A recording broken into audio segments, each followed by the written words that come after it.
If you were waiting for drama, Jauan Jennings just provided it.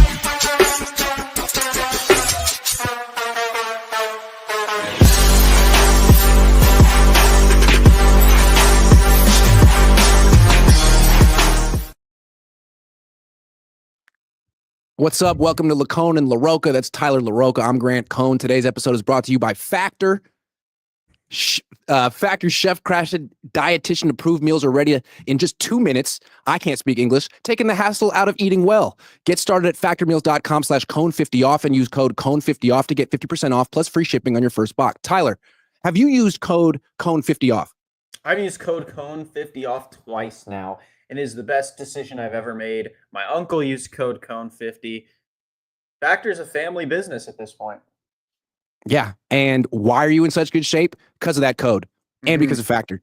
Exactly. In addition, today's episode brought to you by IndaCloud. If you're 21 or older, now's your chance to float above the stress because IndaCloud is giving all new customers 25% off their first order plus free shipping. I'm all about the free shipping. Just use code COHN or click the link in the show notes to claim your discount. That's indacloud.co.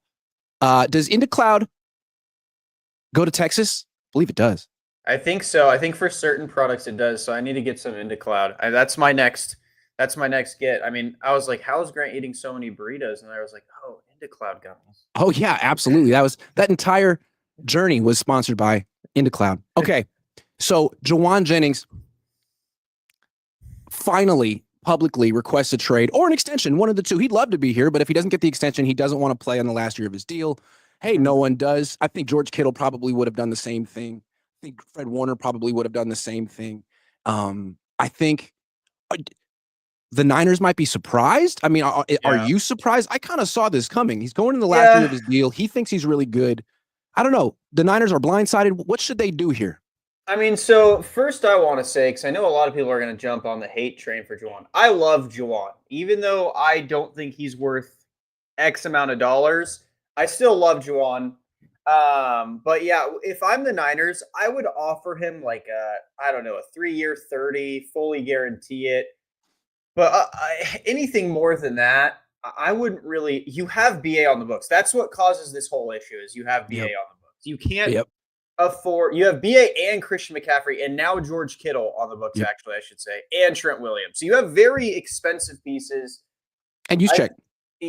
Yeah, and you paid Juszczyk. And I love Jauan, and I think we need it because our receiver room is thin, but you can't be desperate if you're the Niners. You have to just be like, you know what? We just got to give these young guys a go, especially depending on what you can get. Jauan's issue is he does have it's kind of like Purdy. He does have leverage, but he doesn't, right? He's been a career wide receiver 3 up until last year. He's not a great route runner. He's older in his career anyways. He's slower. So he's probably worth more to the Niners than he is to another team. Yeah, I agree. I was actually talking to a buddy about this right before this podcast. Like, who do you even think would want him for money? Like, when he says he wants to get paid, what is that? What is that, right? If that is Cooper Kupp, like $15 million, if that's what we're setting it at, who would give him that? Like, maybe the Chargers, if that? But well, let's look at it from the other perspective before we go there. I mean, I think you could make an argument that he's worth an extension for the 49ers. Like, if they were to trade him, then their number 1 receiver week 1 would be Ricky Pearsall.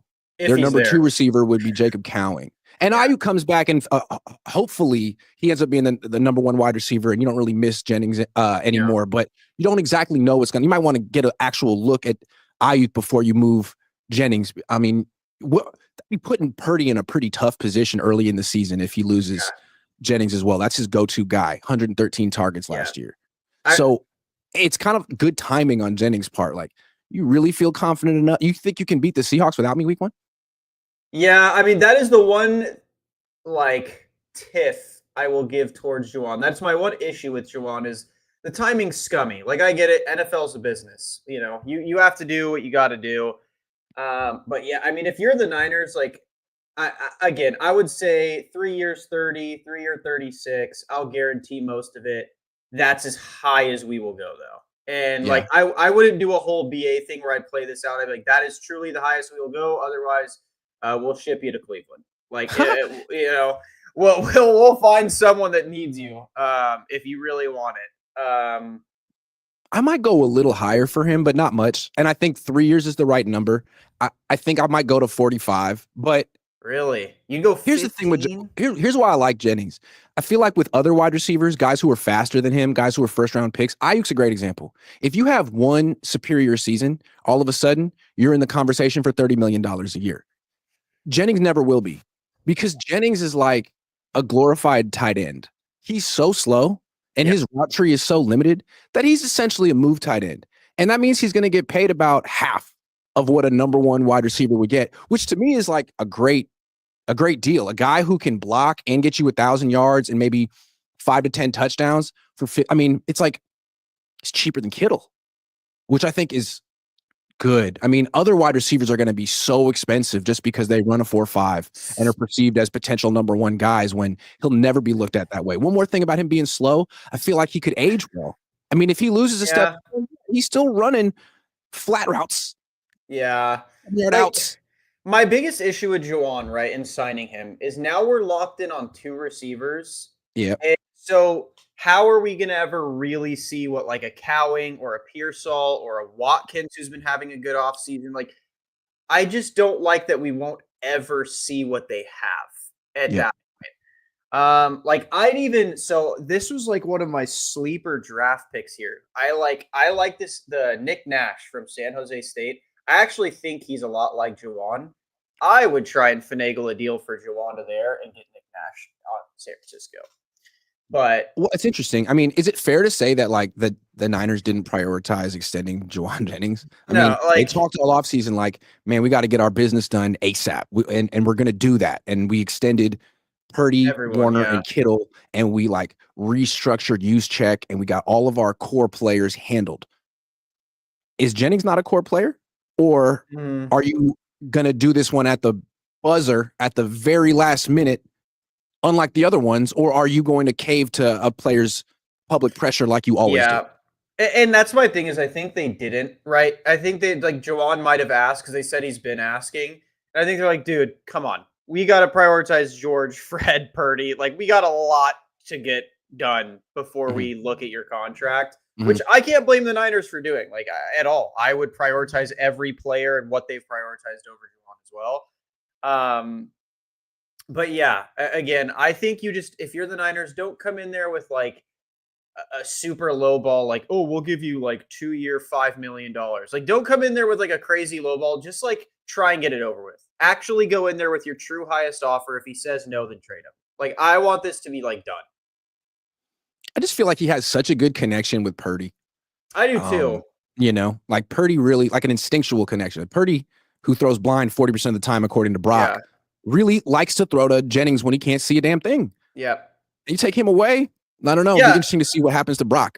I like Jauan. So that's what I'm saying. Like, if I'm the Niners, man, just go in there with your highest offer. If he doesn't take it, trade him. Like, I really think this is one of those few situations where just get it done.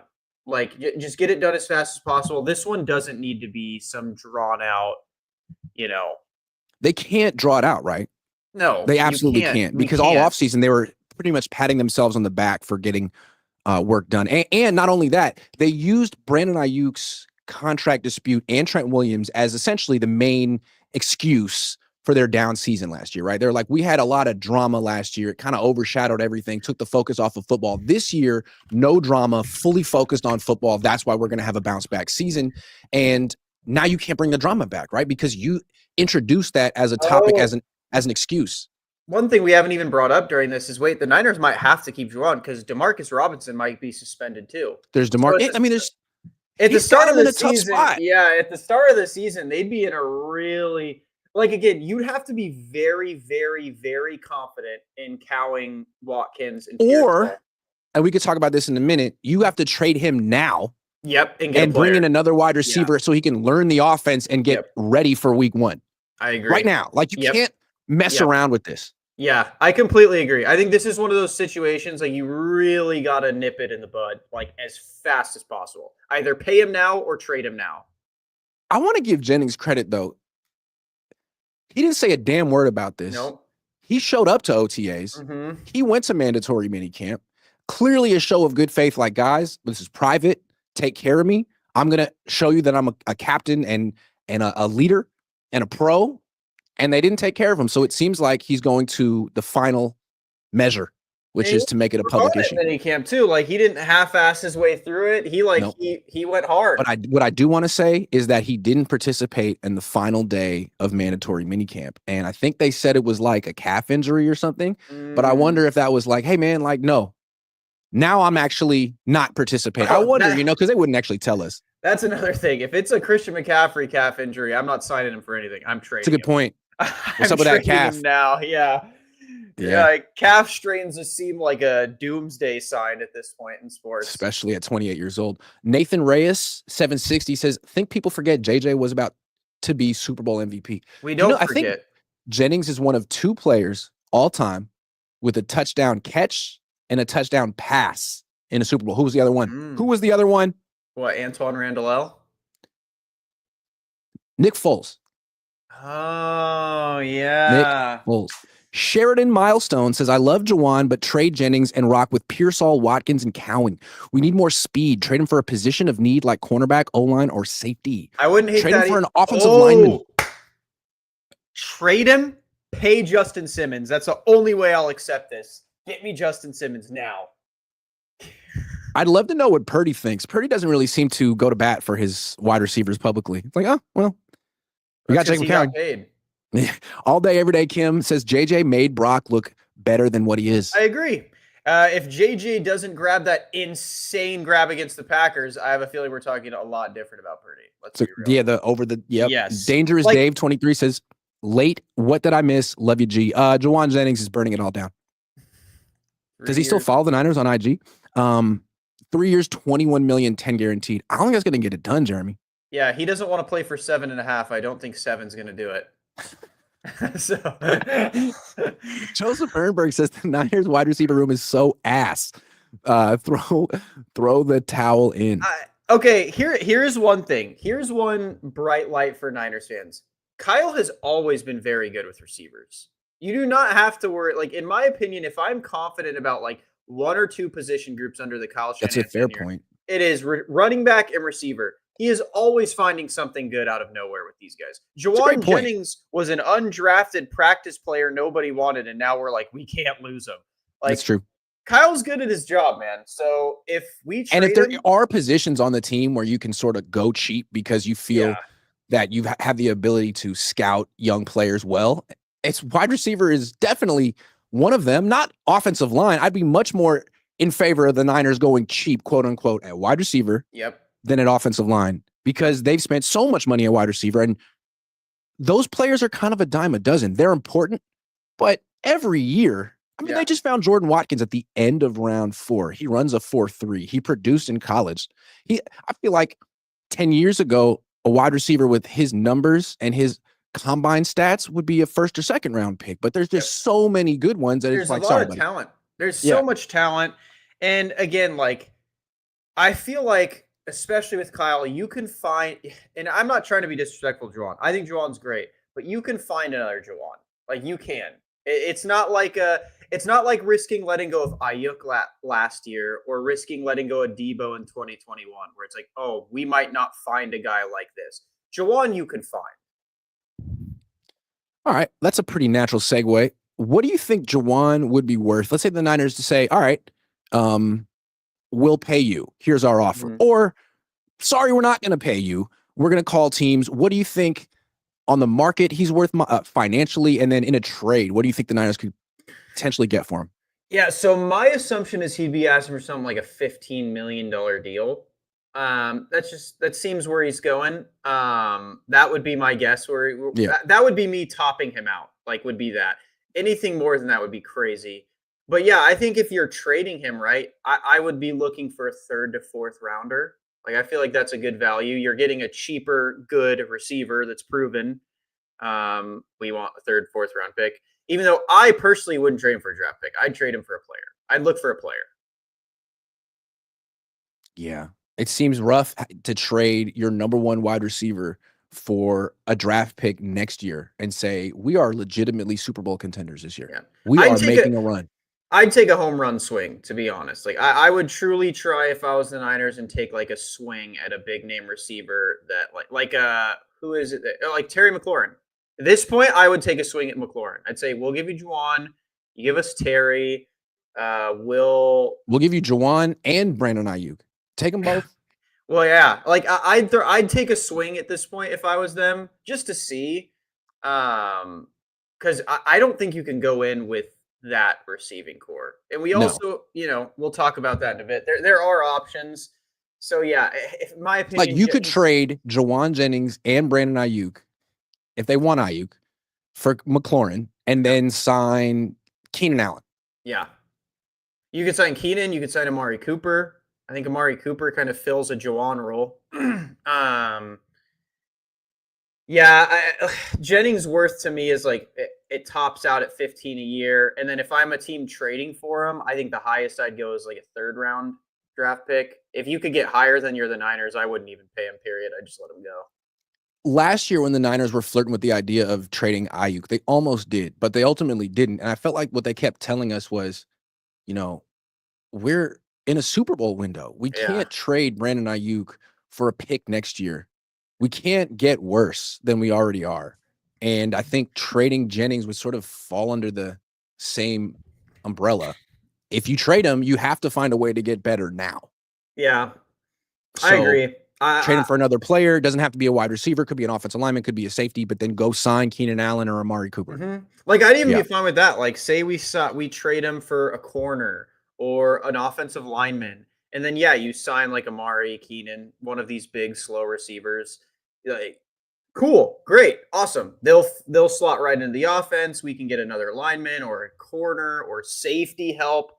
Like that's what I would do. I would trade him, keep him off the books, trade for an offensive lineman or a corner, sign Justin Simmons, sign Amari Cooper, whatever, and you have a good team. Like I don't think all's lost. When the Niners gave Ayuk this contract, I think they understood that was going to be the one wide receiver they were spending money on for the foreseeable future. Like the way they handle the offensive line room, right? It's Trent Williams and a bunch of guys who don't make money, either rookie contract guys or guys making way below the average starter in the NFL. And I think that's going to be, that was their intention for their approach at the wide receiver position. Like Debo, you got to go. Jauan, you're probably not getting another contract from us. Sorry. But Ayuk got hurt. And he's coming back, but you don't know really when. And you don't know if he's going to be the Brandon Ayuk you thought you were getting. So I think that kind of complicates the matter. If they could see Brandon Ayuk running right now and felt like, oh, he's definitely making a full recovery, he's going to be back week 1 or week 2, then I don't think they'd even think twice. I think Jennings would be gone. Yeah, and that's my opinion. Is I think once this trade request comes in, it's going to depend on how they feel Ricky's doing, how they feel BA's doing. And I think if they see that both of ththose guys are doing like solid, they're going to be like, all right, we're going to just trade you. I kind of expected him not to get another contract after his last extension anyways, just because, dude, why pay a wide receiver 3? Like it's really hard to like convince me to pay a wide receiver 3. That's tough business right there. And you can't just extend every single player because they want an extension and you feel like they're part of the family. At some point, you got to make some tough decisions. I still think I would be in favor of signing Jennings. I wonder if we were to talk to like John or Parag or Kyle, if they would say like privately, look, man, we'd love to sign Jennings, but this Ayuk contract messed it all up. And we can't. I think that's what it is. I think that's what it's going to come down to. And again, I'm on the fence here. I would be happy with signing. The only time I'd be like upset is if like he went somewhere and it was like, yeah, you signed a 3-year, $30 million deal. I would be like, you guys couldn't pay him 10? Like that. But if you go somewhere and signs like a 3-year, $55 million deal, then I'd be like, yeah. If he signs, like again, I'm on the thing where if it's over like 13, 14, I'm not paying him. I'm not paying him Cooper Kupp's deal. I'm not paying him Jerry Jeudy's deal. I'd be happy at like 10 to 13. That would be my comfort zone with Jauan, and that's it. I feel like Jauan would be interesting on a team like, I don't know, the Cardinals. You know, Maybe the a Dolphins quarterback give like us Kyler Tyreek Murray who Hill. struggles, who just needs a guy who can make his life a little easier, you know?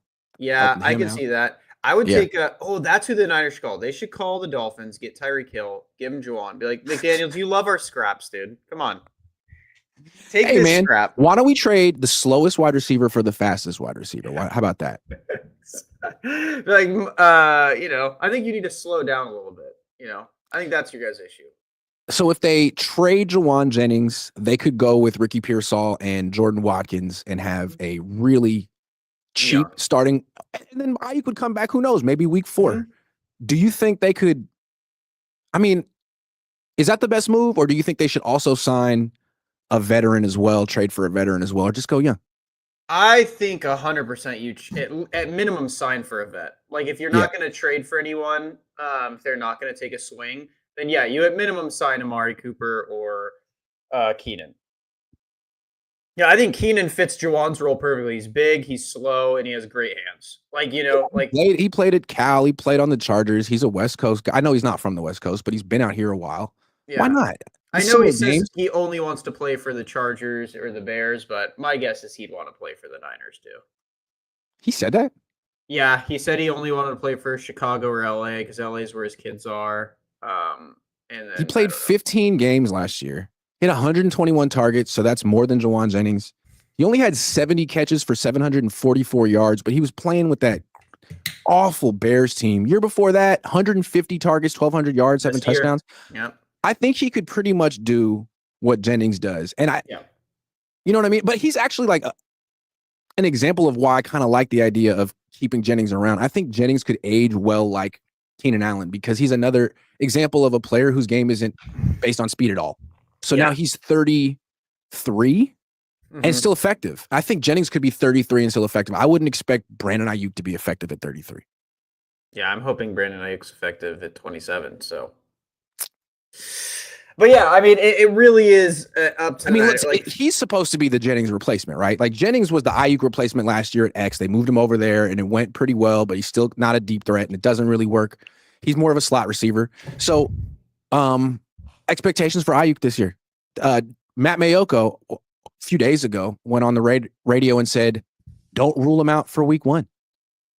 My thing with this year is I expect Purdy to be a legitimate point guard. Like I expect this year to be a lot like 2019, where we are just dishing the ball a little bit of everywhere, and the focal point's going to be George. Like that's kind of how I see this year going. Is like George will be the focal point, and then everyone else is going to get involved around him. And I think that's probably the smartest course of action with BA. BA seems to be going a little nuts anyways right now. So I don't know if you want to base your offense around BA right now. Niners are in a tough spot, man. If they don't get this done with Jennings and Ayuk isn't ready for week 1 and Kittle misses a game because he sprains his ankle or something, they have nothing. Trade him for Justin Jefferson, honestly. I think they could get him. Listen, you could get Justin Jefferson just cheaper. Just take you on. Yeah, look, Vikings. Is Justin Jefferson the best wide receiver in football? Yes. But he's too expensive, and you can't win with that contract, all right? Listen, is he but he gets doubled. Jauan's not getting doubled. JJ McCarthy has a safety blanket. He's really a glorified, he's an expensive decoy on your team. Yeah, come on. You're paying him to create opportunities for other people, man. We'll take that problem off your hands. Exactly. That's my idea. We just want to sell Justin Jefferson jerseys. You guys want to win Super Bowls, man. Come on. I think maybe that's where Jauan's coming from too. Is if I was him or his agent, I'd hit the T. Higgins angle. I'd be like, I mean, look at the Bengals. They paid 2 receivers. They think it's worth it to have 2 receivers. Look at their offense, and maybe that's the angle he's going to hit. Is look at their offense, or look at the Buccaneers. The Buccaneers have kept Mike Evans and Chris Godwin on their rosters forever. That's another person you could go out and look for is Chris Godwin. Oh wait, no, they signed him. I'm just saying the Niners are really confident that Brock Purdy is their guy and he's their franchise quarterback and he elevates them to a certain level of competitiveness no matter what. Man, they keep taking players away from him. They're going to be really disappointed. I don't know, man. You're paying this guy $53 million a year and taking away all his receivers. What are you expecting him to do? Yeah, I mean, at that point, if you're Purdy, you have all the excuses in the world, but I don't know, man. It's rough. Jauan picked a really, really bad time to blow it up. I think He that's could what have the made this Niners were request expecting 2 months to. ago. He probably did make this request Oh yeah, for privately 2 sure. months ago. But I do think it's funny. Like, hey, you want to have a stress-free, drama-free training camp? All right, well, pay me. And I think that's what happened is he just got shrugged off, so he got pissed because he sees everyone else making most of their position. Like Fred makes more than anyone in his position. George Purdy doesn't, but he's like, all right, I've been so cool to you guys. Yep. Come on. So I see both sides. I'm really impartial here. I'd be fine with trading him. I'd be fine with paying him. Yeah. The Niners drama begins. You just have to take more vacations. I know. Whenever I leave my house, Jeremy Price says, side note, why not go get Jai Alexander? He is because they got to spend their money on Jauan Jennings, apparently. He's also a Raven, so it'd be kind of hard. Yeah, Jeremy Price hasn't been following football the last 3 or 4 years. He's trying to slowly get back into it. I did a Cohn phone like 3 weeks ago. He was like, hey, man, the Niners should go sign Justin Tucker. I'm like, I don't think so. He was like, no, I mean, like, he's like the best kicker ever, and he's available. I don't get it. I'm like, you don't understand why Justin Tucker. Why don't you Google that one? So he like Googled it real quick. He's like, hey, I take it back. I didn't know. It'd be pretty bad. Pluffy Phil says trade him. Once a player demands like that at this stage of the offseason, it never works out for the current team. That 2024 Jauan has already left. I don't agree. I think Jauan definitely looks really good this year. It has nothing to do with his attitude. It's just, dude, you guys have to remember he's been playing for nothing. He's been playing for Pluffy nothing. Phil kind of does have a point. I mean, with the Niners track record, whenever a player gets to this point in the offseason and requests a trade, they usually don't. Even if when they get their extension in the Niners cave, they don't necessarily play great the upcoming season. Now, if they extend him and he doesn't miss any training camp, maybe that's different, but I don't know. Yeah, I mean, he hasn't missed anything, and they said he's not going to hold out. So I don't see, like, usually the players we do this with hold out. Jauan's not planning on doing that. So, yeah, I don't know. I'm on the trade him camp if he wants too much. Sheridan Milestone 1737 says Niners paying wide receivers has not worked out since Anquan Bolden. There's that. Yeah. That's kind of true. Paying Debo was not the move. Paying Ayuk was not the move. Paying Crabtree was the move. Did they pay Crabtree? Did they? I actually can't remember. He had that massive rookie contract. I don't know if he got a second contract with the Niners. Yeah, I mean, but isn't I can't blame BA. I can't blame BA though. Like, it's not BA's fault Brock threw him an absolute hospital ball. Like, let's be real. Because okay, think about it this way. Everyone always blames BA for this. Okay, what if BA just gave up? He was like, "Oh, I'm not taking that hit," and he just let the ball go over. Then everyone's like, "This is why we shouldn't have paid him. He's not even putting in effort because he didn't want his knee to blow out." Like, it's true. He did run over the middle and put himself in harm's way. Yeah, Randy Moss wouldn't have done that. Sheridan Milestone says, "Well, with the Bolden thing, I feel like Bolden's a pretty solid comparison to for Jauan. Yeah, I actually think it's a really good comparison, to be honest." Moving on from Jauan could help the Niners. No clear wide receiver one means a balanced attack like Packers 2023 offense, where every receiver had an equal shot. Well, he said Juan. So that's true. He said moving on from Juan. Yeah, we don't know exactly who Juan is. All right, well, we're going to come back to Jauan in a bit if you want to send some more super chats and ask us some more questions. But for now, I kind of want to talk about something completely different than Jauan Jennings. Yeah. So I just went on vacation. I'm not all the way home yet, but I was in San Diego for a few days. Did you spend time? Did you live in Riverside? Yeah, so I grew up in Orange County. So my family lived in San Diego. Where in Orange County? Irvine. Got it. Irvine and Costa Mesa. So those are got it. Okay. So I was in San Diego. I love San Diego, and I love Mexican food. And someone from the Bay, you think of San Diego and like, okay, so we have great Mexican food, but the Mexican food in San Diego must be even better. It must be even more authentic because it's literally right next to Mexico. And then I went on my burrito quest, and I learned that burritos in San Diego are fundamentally different than burritos in the Bay. Tacos in San Diego, delicious. You feel like you're in Mexico. Yeah. But burritos, I felt like a fish I didn't understand. And it comes down to this. I think I've figured out the issue here. In the Bay, you get rice and beans and sour crema on the burrito every time. Yeah. In San Diego, you don't. It's meat. Yeah. And pico and guac and cheese, and that's about it. Yeah.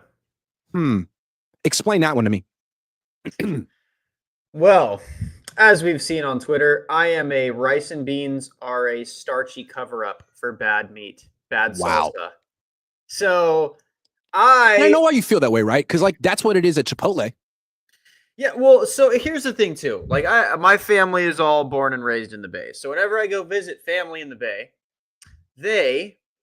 they'll take me to get Mexican food. And I've always felt this in the Bay. I'm like, it's fine. I think it's just it's the opposite flavors, right? If you grew up in Southern California, you're used to having like a burrito without that much starch. That's into so it with interesting. you're Yeah. into it with more flavor and not Mm. as much like, oh, that flavor is like really good with the rice and beans. Whereas Mm. like in the Bay, you're used to the rice and beans flavoring, and then you're like, Mhm. oh, that meat's coming through the rice and the beans and the Mhm. sauce is like that's what makes it Yeah. so good. Yeah. So like I think it's just obvious because my cousin who grew up in the Bay is the same way. He comes down to Southern California now. He loves Southern California Mexican food and tacos, but Mm. he's the same way. Like he's like the burritos are just different. He's like it's just.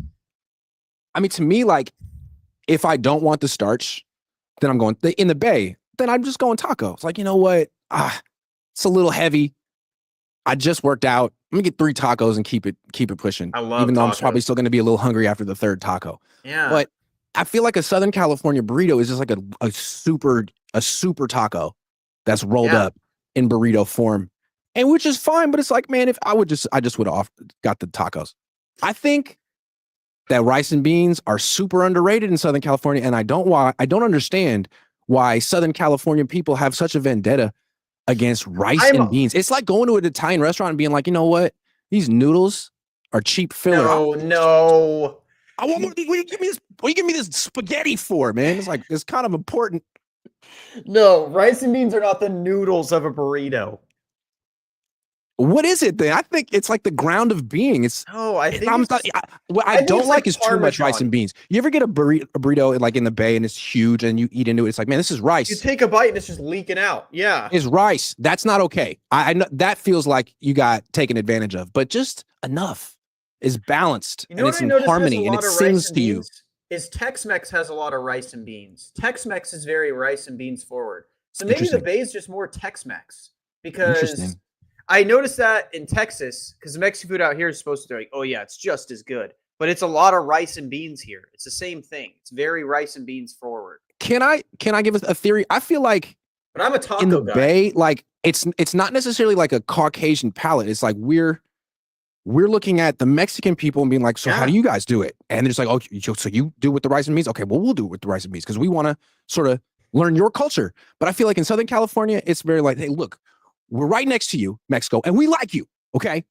But we kind of like a la carte things. We like this and that, but not that. And don't you try to give us that because we don't like their. And it's like, yo, it's kind of strange. I just think, I think it's an a la carte affinity. I'm a taco guy, so like rice and beans already. Just I'm over it. Like I don't want if I got rice and beans in my taco, I'd send it back. I'd be like bring me it.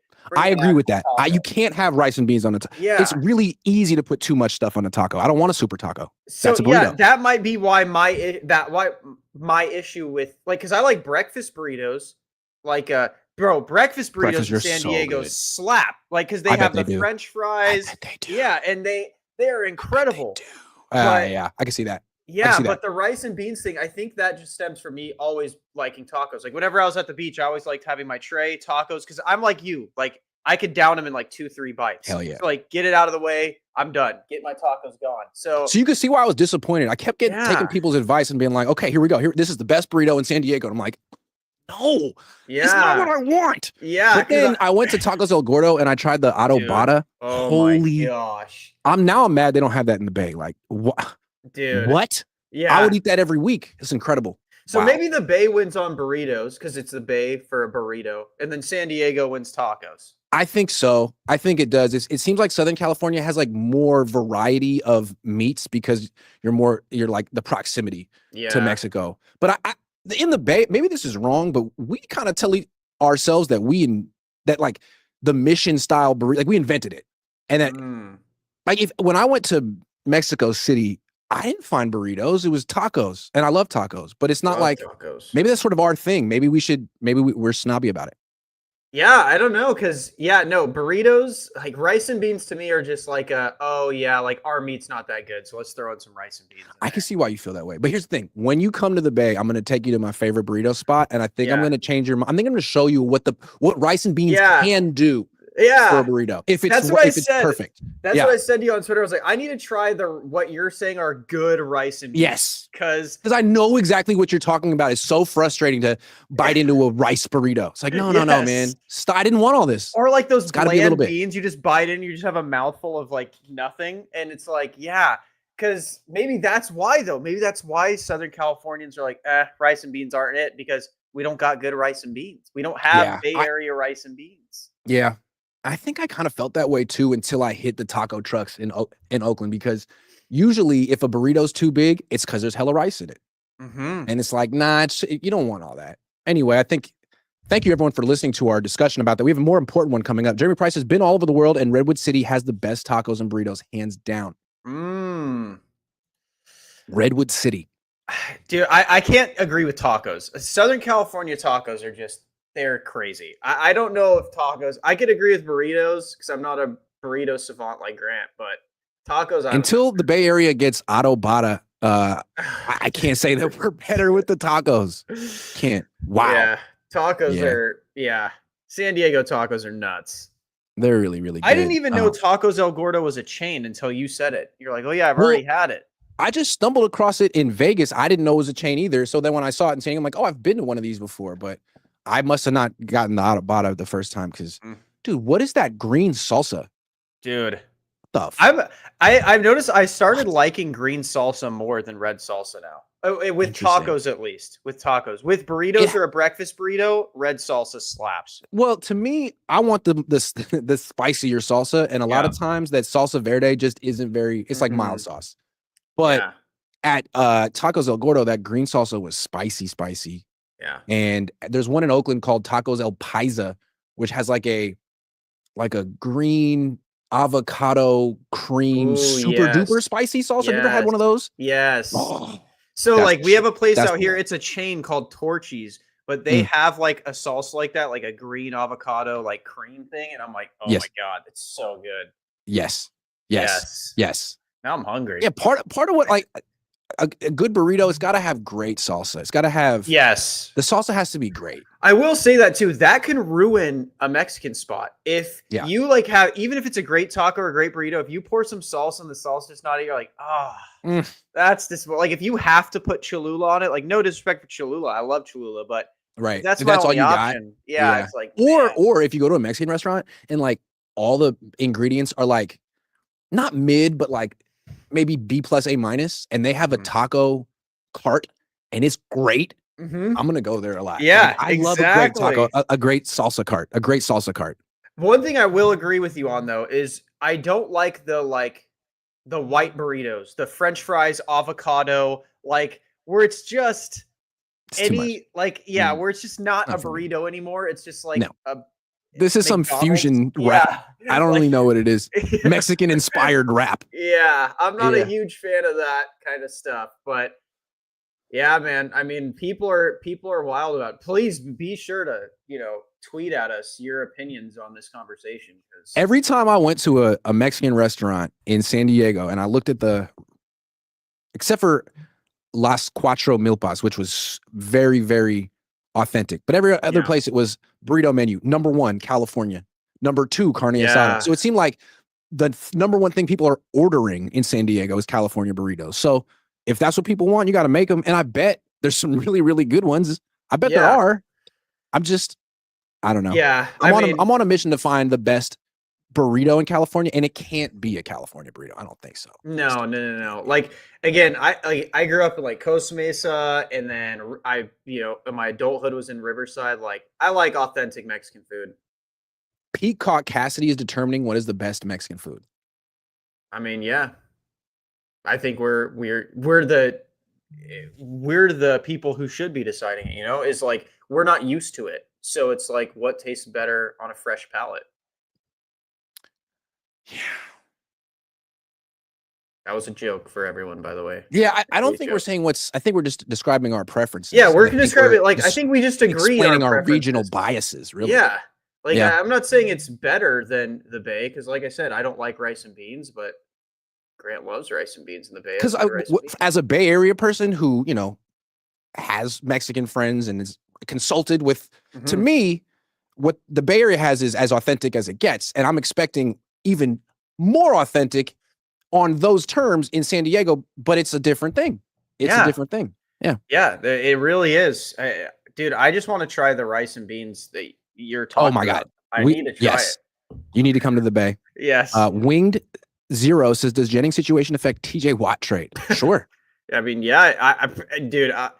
But okay, here's the issue with TJ Watt is he wants $40 million a year. I'm not paying him $40 million a year, ever.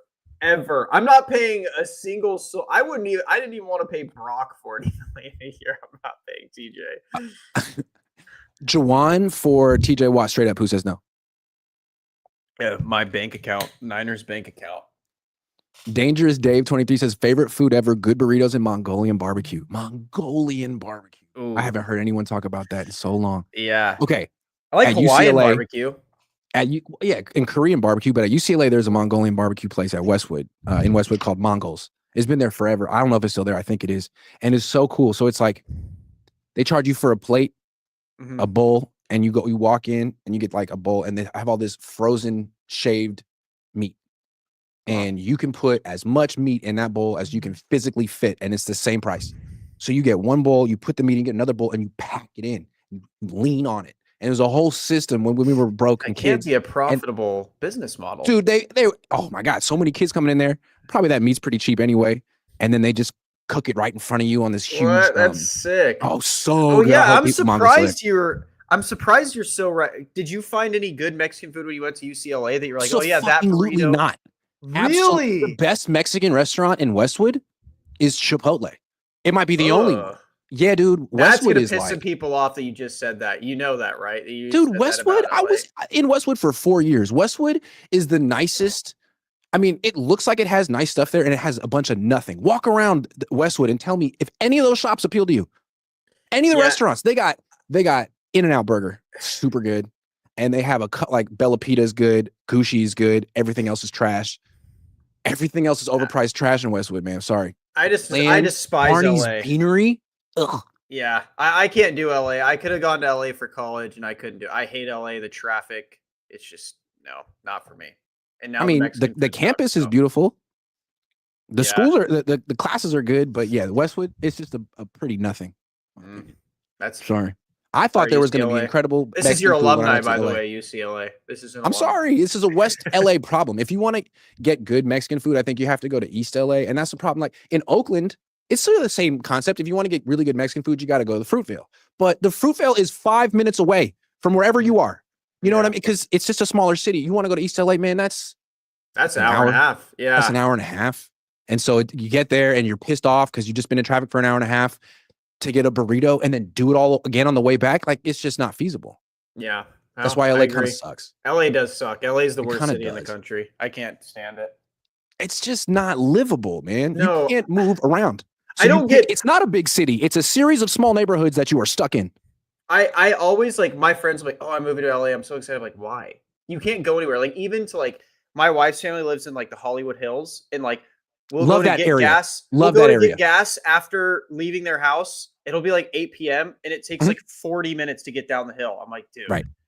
Yeah. This is absurd. Like, that's probably where I would live if I had a bunch of money and wanted to and lived in LA, the Hollywood Hills. Yeah. But it's too, it's just too. You live there for like 3 years and you're like, okay, I can't do it anymore. I'm moving to Sherman Oaks or I'm moving to Irvine. And then you just eventually get out. You quite literally I don't want to live in Sherman Oaks or Irvine. Walk faster than you could drive in LA. And that upsets me. Majorly. I was driving down from the Bay to San Diego, and of course you have to go through LA, and then like Waze starts taking you off the freeway. It's like, dude, this city, Waze was made it primarily for LA. It's like, hey, so for sure. So the freeways are slower than the actual streets. What are we gonna do about it? Dude, I can't stand LA. LA is my least favorite city. Every time we had to go there, like my wife would be like, oh, let's go. I want to go visit my grandma. I'm like, oh, do I have to go? Or do you guys want to go? Can we fly into Burbank? What sucks is that the Chargers left San Diego for LA. That's like, oh my God. If the Chargers had a downtown stadium right next to Petco, like San Diego would be just a world-class city. It already is. Oh, Petco's my Seattle favorite has, baseball field I've ever oh my been God, to. Petco's nice, dude. So beautiful. I It's love so it. nice. The football field should be right next to it. It would be just like Seattle. Seattle has their things right next to each other. Can you imagine how fun a football Sunday would be in downtown San Diego? So nice. Without all the, like, they have a lot of homeless people in San Diego, but Petco's just gorgeous. Do they? Yeah. Not compared to Oakland. I was walking around San Diego being like, man, this is incredible. There's like no homeless people here. Really? Dude, okay. So I was walking around a couple days ago, and this homeless guy was on the street, and he was yelling at himself. You know, it's kind of having a conversation with himself, and he's coming toward me. So I'm like, all right, you know, I don't know what. So I just make eye contact with him, like, hey, man. And he goes, hey, you going to the Padres game today? And I was like, so surprised. I was like, actually, yeah, I am. He goes, nice. And then just keep going, man. Dude, it's I mean, you always get an experience when you go to like downtown LA, downtown San Diego, and visit the homeless. It's always an experience to see them. I mean, it's just in the Bay. It's like it's very much right in front of you, like the. Oh yeah. You know what I mean? They haven't like seemed like there was less of that, like right on the street, but I don't know. Maybe it's just a downtown thing. Yeah, downtown San Diego's can get crazy. It can get rowdy for sure. Especially okay, last topic that Niner fans want us to talk about. This has been by popular demand. The new Justin Bieber album. I've been listening to it. I had a lot of time to kill, been driving a lot. So I've heard it. Yeah, you have. Heard it. You're a Justin Bieber stan, self-proclaimed. I was. So, I mean, you kind of got the Justin Bieber look going. So, I've been called it since high school. So there you go. And as everyone knows, you have an angelic voice. You can definitely hit those notes. Yeah. I sing just like him. So what do you think of his latest project? Some people think it's his most vulnerable work yet. People were cooking me for saying that I've been a fan. I don't know why. You know. Oh, I'm a huge fan. It's okay to be a Justin Bieber fan, guys. Oh my God. You don't. He's a great singer. Yeah. But this new album sucked. Mm. I don't understand all the people that loved it. I've been, you know, he has been a Spotify top artist for me quite a few years now. Oh my God. It's just not good. It's not Justin Bieber. There's a few songs on there that are good, but there's too many effects on his voice. He's too good to have that many effects on his voice. You're like, why is he using auto-tune in 2025? I don't know, especially Justin Bieber. I don't know. He doesn't need it. It triggers me as a fan. Yeah. I feel like auto-tune is officially played out. It's been 20 years. Yeah. It's about time. And I get people are like, it's so different. It's R&B. He's had better R&B songs. He's been making R&B. Yeah, he's had better R&B songs. It's just not. It's not it. It's not it. And it didn't feel different to me. I feel like he's been making music like this for a long time. That's what I'm saying. There's a couple songs on there. Like I was telling my wife because I was going through a crisis on release day. I was like, this is deeply upsetting. We've waited like 4 or 5 years for an album, and this is the garbage I get. And I was even playing them side by side. His last album and this album, and I'm like, it's not even close to as good, hit for hit, band for band. It's just not. It's the worst album he's had. Interesting. Period. It seems to me that they're trying to kind of profit off of his recent little blow up with the paparazzi and trying to make him seem like, oh, he's tortured and interesting, when maybe he's just kind of washed. Well, yeah, like 3 or 4 of the songs was just him talking with Drewski. It wasn't even like he had a song with Lil B. Yeah, it's just in 2025 where Lil B just talked. I couldn't believe it. You want to know who's the low-key MVP is? He needs to get John Bellion back. John Bellion is like the Brian Greasy to Justin Bieber. Like, I thought the Drewski skits were kind of cringy. I didn't like him at all either. Like, especially when it kind of felt like Justin Bieber was like, "Hey, Drewski, I'll pay you a lot of money to read these scripts that make me like say that I'm black. Tell me that." Oh yeah, he really played that up, didn't he? That didn't feel like an actual conversation. It felt like Drewski was reading a script that Justin Bieber wrote and paid him to read. He was like, "Come on, give me the card. Come on, man. Tell people." Yeah, like, I don't know. That was weird. But especially, it just really pissed me off because the album was already bad. So then when I hit those, I was like, bro, instead of an actual good song, I get Drewski skits. And I love Drewski, but get off my album. I do like Bieber, though. To me, he's always been kind of like the Canadian white version of Chris Brown. Oh, like, yeah. I think he wants to be Chris Brown. And I like Chris Brown. So I'm not mad at that. Like, he's always kind of seemed like a solid R&B singer. And like, I always hold Drake's Canadianness against Drake because I feel like rappers shouldn't be Canadian, but like R&B singers, that's fine. You could be Canadian. You could be. Yeah. Why not? No, I completely agree. I think Bieber's better than Chris Brown, but again, I'm a stan. But this album just was it was like the Devers trade. It was just a whiff. It hasn't worked out. How about the song with Sexy Red? That shit would made me laugh out loud. It's just like the first half of the song is like this sweet, like, let's get between the sheets, kind of like innuendo-y. So, and then she comes in and just says like a lot of very vulgar stuff. Yeah, that's like, Sexy Red. This is like a whole different vibe. I only liked like Go Baby and Daisies. That's about it. Those are my only two songs that I'm like. The first song a little bit. It was cool. It kind of had like a little. Yeah. Like a little like. It was all right. Kind of vibe. Yeah, just nothing's like, nothing's screaming. Maybe it'll hit us later. Maybe it'll grow on us. That's what I've tried. I've been listening. Because when I first experienced San Diego Mexican food, I didn't like it, but then it grew on me. Maybe this is going to be the San Diego Mexican food of Justin Bieber albums. Yeah, I hope so, because maybe this is the rice and beans of Justin Bieber albums. You know what I mean? I've listened to it like 4 or 5 times through, and I still can't. I can't get what people are freaking out about. And people don't like us talking about Justin Bieber, but you know what? I think we just educated them on the Bieber experience. Okay. Yeah. Sir Mally Mal says Bay Area has better burritos than SoCal and Mexico because the burrito was invented in SF, just like Bruce Lee. So they're both technically American. So I think people just want us to keep talking about this SoCal versus NorCal. I feel like I stumbled upon a discussion topic that a lot of people want to talk about, the true essence of a great burrito. And I'm telling you, Bay Area people feel like that's our shit. That is our shit. We do it perfectly. We have the best taste for it. We have the best burritos in the world. And I understand why San Diego feels like theirs are better because the sheer proximity, but you're wrong. You need to leave Niner reporting behind and just do burrito reporting. I'm on the quest for the best carne asada now. You're going to be the next Anthony Bourdain, but just for burritos. The thing about Anthony Bourdain, he came to Oakland to hit up the taco trucks. He just went to the wrong one. He should have hit me up. Because he went to Taco Sinaloa, which is not Los Originales. It is not Los Originales. Los Originales is Migrense, which has been there since 1985. But he didn't know that. He didn't ask me. But here's the thing. Isn't that frustrating when you see like someone like a food reviewer go to like your city or your area and they're like, oh yeah, I'm going to like the best place here. And you're like, that's not the best place here though. That's just not. But that was what was funny. One person about your comments is every time you went one place, everyone in the comments was like, bro, you should have went here. I'm like, every time I'm disappointed, they're like, well, you went to the wrong place. How can there be so many wrong places in a place that's 30 miles away from Tijuana? I don't understand that. Yeah, no, see that there's something to be said. No, I agree. I think just the burritos in Southern California aren't for you. Like they needed rice and beans. They needed good rice and beans. And I think because here's my thing with San Diego. Like there were a couple places like my uncle would take me and you'd ask me the name. I don't know. It was around the corner from my uncle's house. I never knew the name because we just knew where it was. And it's a whole. That's so cool. And so it was like and they were great. But that's the problem is like you have to find a good hole in the wall. But even then, I never got rice and beans burritos from them. I always got breakfast burritos or tacos or like tortas. One more thing about San Diego Mexican food, and I didn't do it on this trip, but I've been there before. Old Town is nice. Yeah, it's just not exactly what I was looking for. It's like big platters of food with rice and beans and the meat and the tortillas.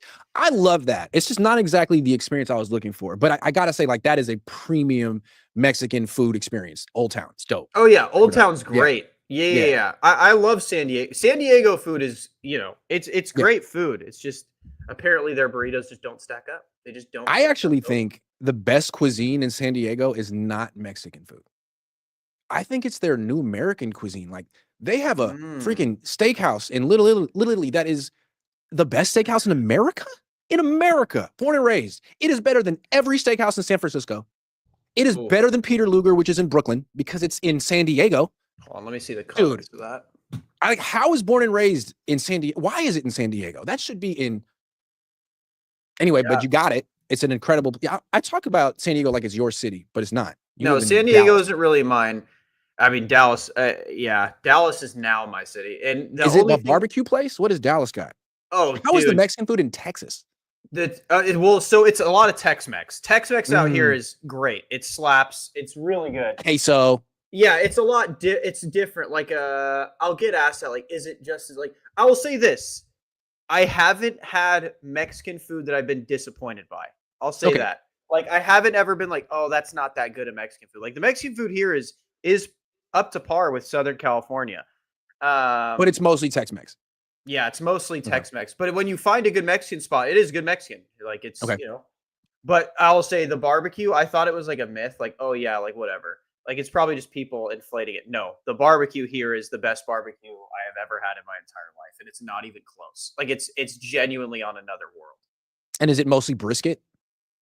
I've had a lot of brisket, but I've tried everything. I've tried the tri-tip, I've tried the brisket, I've tried the burnt ends, the sauces. They have Texas Twinkies here, which are like massive jalapenos filled with cream cheese. But they also, the reason they call them Texas Twinkies, they fill them with brisket, wrap them in bacon.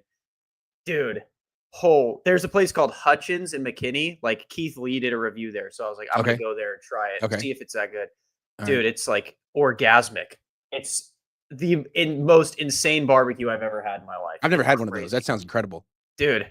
Yeah, you gotta. I'll come to the Bay for the burritos, and then you come here, and I'll take you to barbecue, and God. The thing is, the Niners aren't playing in Dallas this year, but they are playing in Houston, and I've never been to Houston, and I would imagine there's going to be some of the same culinary delights in Houston. Yeah.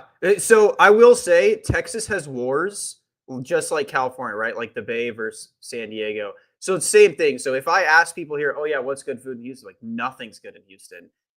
Dallas is better. Except the seafood boil I heard in Houston is crazy because it's by Louisiana. So I've heard the seafood boil in Houston is absurd. Well, what's nice is the Niners are also playing in New Orleans this year, so I can get a little Houston New Orleans comparison. You know what? When you go to New Orleans, I want to go because I want to take a trip there and try the food because I've heard the food in New Orleans is crazy. That's why New Orleans is one of my favorite places to go because not only is the food great, but it's very unique. Like, you're not going to find any of that stuff anywhere else. I want to go. So I'm going to go. Me and Grant are going to have a mukbang in New Orleans. Another thing I like doing early on the road, early in the season, is going to a baseball game on a Friday or Saturday night in the place I'm in. And I'm pissed because week 1, the Niners are playing in Seattle. So I'm like, oh, sweet. This is my first. I get an opportunity to go watch the Mariners. I've never been to that stadium. They're on the road. Fuck. Pissing me off, man. But it is Seattle. And then there's no team in New Orleans. Did you know that there's only one baseball team in the South, not counting Texas I was gonna say and that. Florida? Yeah. It's just Atlanta. It's weird. That is weird. Yeah. You know what I will say, though? You brought up Seattle. In the comments, people have been accusing you of being a closeted Seahawks fan. No. Everyone's been accusing you of it. They're like, he's Seahawks fans like me because they like my coverage of the 49ers. So I often get invited onto Seattle radio stations and Seahawks podcasts. And they're like, Grant, what do you think of the Niners? I'm like, okay, here we go. You just gotta, for the culture, one of these times when they say it, you should be like, I think they're way better than the Seahawks. And just see how they react. Yeah. Why do you want me to talk about the Niners? Let's talk about how trash the Seahawks are. How about that? Well, that's the last time we're calling him up. Like, oh, well, Grant's not coming on Seahawks podcast anymore. We were expecting a different Grant. See, now I got to go to Chula Vista.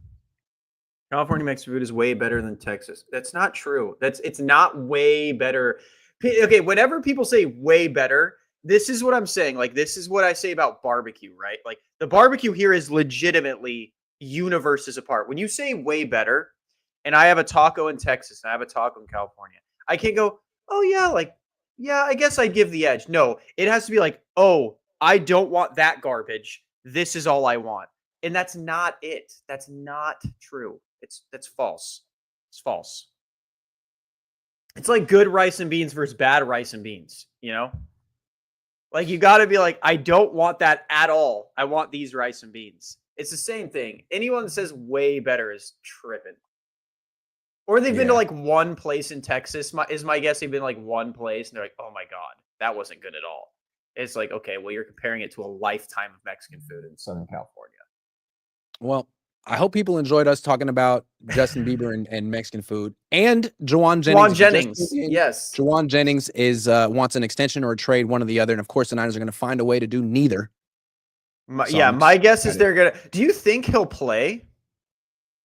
Like, what if he's just being cool with it, and they're just like, okay, like you're just gonna play. I bet he'll play, but if he's like, look, I'm gonna do what Brandon did. You can't get mad at me because you let Brandon do it, and then you signed him. So I'm gonna hold in. I'm not gonna participate in training camp. I'll be there. You can't find me, but I'm gonna hold in. I'm gonna be there, and I'm gonna make sure that the cameras see me, and I'm gonna be a distraction because that worked for Brandon. He got $30 million a year. I'm only asking for 15. That's my thing. Can Jauan afford to do that? He's not as good as Brandon. He's not as young as Brandon. But that's what I'm like. That's my question. Like, what if the Niners just don't say anything? They're just like, we're not going to negotiate. We're just going to go into the season with your contract. Like, he can't really afford to hold out. He's pushing 30. He's a career wide receiver 3 that had one good year. Can he even afford to? He can't really afford to not play. That's true. He hasn't made a lot of money. Like, sure, the Niners can't afford. The Niners can't afford for him to not play, but he can't afford to not play. He doesn't have leverage like a Purdy or a Brandon or any of these guys had. Like, in my opinion, he needs them as much as they need him. I just think it's so funny. The Niners, like, they didn't want to keep Purdy here against his will. It was very important that Purdy's happy. You got to make certain people happy, but Jauan, it's like, shut up. Just play, dude. We don't need you happy. Like, just play and be mad and hate us and then leave next year. Like, it's your fault for taking pay cuts. We appreciate your red hair, but who cares, man? Dye it blue. Don't care. You're playing. And what's crazy too is this offseason, haven't they always talk about, hey, we've lost a lot of guys. We lost Greenlaw, we lost Hufanga, but we still have our core. And when they list the core, they say Jennings. Juszczyk says Jennings every time. Oh. All right, well, prove it. Dang. Prove it. I don't think Niner fans really give a damn, and I think if Jennings holds out, I don't think Niner fans are really tripping about Jennings. I think it'll just be something to complain about, so people will. But at the end of the day, I don't think anyone really cares. I think it's just like, all right, trade him, don't trade him, who cares? And I think he wants us to be this big drama thing, but it's like, you're not Brandon Ayuk. Yeah, you're just like, you're not going to get $30 million a year. They're not going to invite you on the pivot and talk to you for an hour. You're not going to get the Ryan Clark interview. Comments, it's 90% people going, yeah, just trade him. Who cares? All right, go ahead. Goodbye. Right. And then it's like, well, what team wants to pay Jauan Jennings $45 million? Like, yeah. Like, again, you're not Cooper Kupp. Like, Seahawks are banking on him being half of 2021. Like, your best season is 1,000-yard season. Like, it wasn't even 1,000 yards. Okay, so he never even had 1,000 yards in college. Like, Jerry Jeudy can at least use I am good. I have talent when I don't have nothing around me. Like, Jauan can't really use anything. It's like, I'm trying to follow the Niners' logic. We'll leave in a second. But why can't Pearsall do what Jauan can do? Hey, Kyle and John, why did you guys go 6-11 last year? Well, a lot of things happened that were out of our control. But one thing that wasn't our control is we sort of like let there be a lot of drama, and it carried over into the offseason, and it was a distraction. And it got the season off on the wrong foot. So this year, we're going to make it our business to not have any drama. And now they did a really good job of that until today. And they're going to be like, you know what? Even though we said all that stuff about drama and how it affected us last year and how we don't want it this year, we're going to let this one go. We're going to let him hold out. Here's something to remember too, right? So say Jauan goes, you're really going to walk into the start of the season with those receivers? I'm like, bro, we had you in Kittle last year and we went 6-11. Yeah. How are you going to make that much? You didn't make a difference last year. We had you. Yeah. You didn't make much of a difference on your career year. So how are you going to make a difference? Oh no. If we trade you, we might win 6 games. Fuck, as we did last year with you. Yeah, exactly. Oh no. So it's not like he led the charge. You're not Christian McCaffrey. It's not like, oh my God, if Jauan's out there, we're winning 12 games just because he's so dominant. I'd be like, well, what if you don't have me and BA? So it'll look like when we didn't have BA and had you. Like, all right. But what sucks about that is that logic applies to Kittle as well. And he got extended. Yeah, but Kittle's the best tight end in football. So with him and BA, we could be like, why can't but Jennings had more catches than Kittle last year. Man, if I was Jennings, I'd be using all this. Why can't Pearsall do what he does? Because faster. Ricky Pearsall hasn't done it yet. I think he can, but he hasn't shown that he can. He hasn't shown that he can stay healthy. He can be consistent. Jauan just showed it. Yeah, I mean, I'd be like, all right, sorry, Jauan. I'd be like, I'd go in and redact. Like, we still have our core: Fred, George, Christian, Trent, and they'd be like, Ricky. anyone else? They'd be like Pearsall. They just throw Pearsall there, or they go like Michael. Just like we have our core. I wonder if the Niners knew this. Like, man, we got to give Jennings 113 targets this year because everyone's hurt. But we know, like, this is only going to push him off the team. He's going to want an extension. We're not going to give it to him. We're going to have to trade him. So sucks. They probably did. Yeah. But I'm just curious on because could you imagine if we do trade him and then Keenan Allen comes in and like does the exact same thing? We just have Jauan again.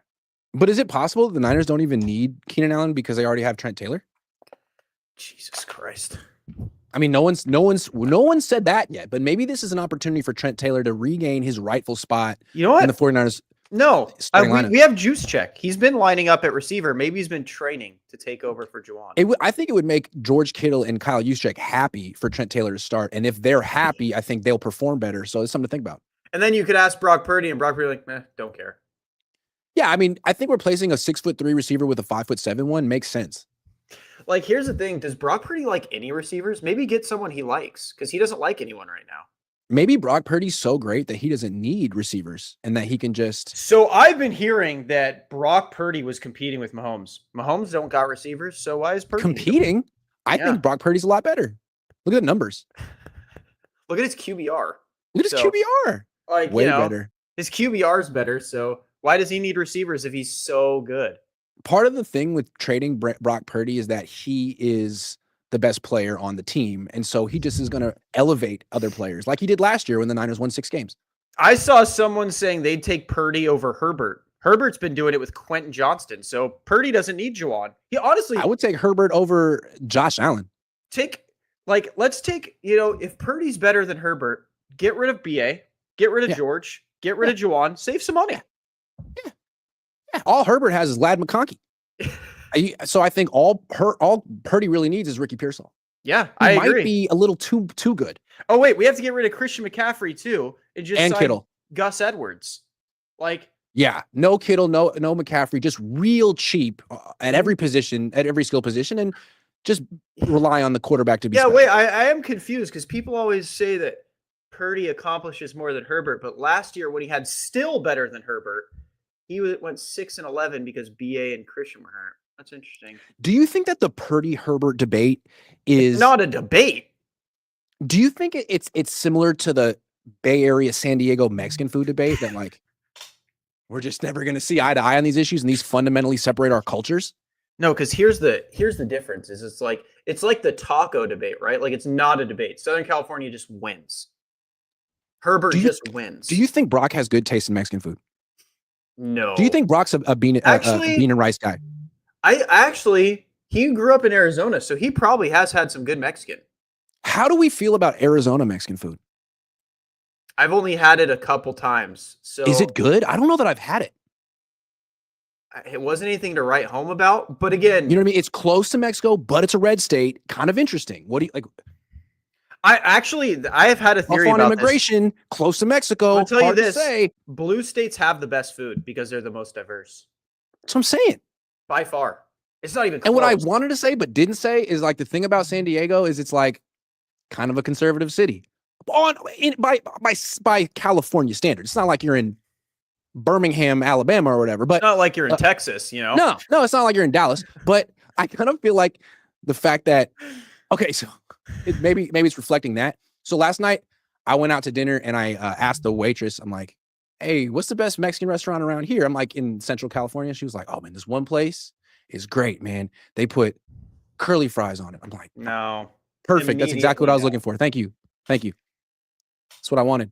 That's when you know you don't want to go there. Like that's immediately like, okay, I'm not going there. I don't know, man. So this fries epidemic is creeping its way up the coast. I don't know how far north I have to get before I get a grain of rice on a burrito. I don't know how far. Salinas, Monterey. Yeah, that's what they're doing. Gilroy, Grant. They're trying to push out your rice and beans for French fries. And I won't fucking stand for it. Big Hurt 72 says we lowballed JJ last year. 3 years, 36 to 48 mil with 24 to 32 mil guaranteed is fair. Pay him. This is the Big Hurt. Lowball, bro. He's a wide receiver 3. What do you mean lowballed? I just feel like if they were going to pay him, they should have done it a month ago and prioritized it. And if they do it now, it looks like they got strong-armed by another player. Again, 10 to 13 a year I'm happy with. Any more, I'm not happy with. Trade him. Scabs has the best comment, and then we're out. He says, I'm an animal. I like rice and beans and fries in my burritos. Let's go. So this guy doesn't like tasting any carne asada. He's just like, just put it all in there. Just put starch in. I just want starch. I want 2,000 calories in this pizza. Yeah, he's like, I want salt with some salt, please.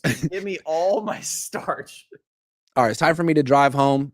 Thanks for watching. Jauan, thanks for giving us something, man. And waiting for a Monday. You could have done it any of the last 5 days on my vacation. You waited till the very last day. Salute to you, man. Thank you, I know you did it for me. Burrito on you next time, Jauan. Hell yeah. But San Diego style. Sorry. Yeah.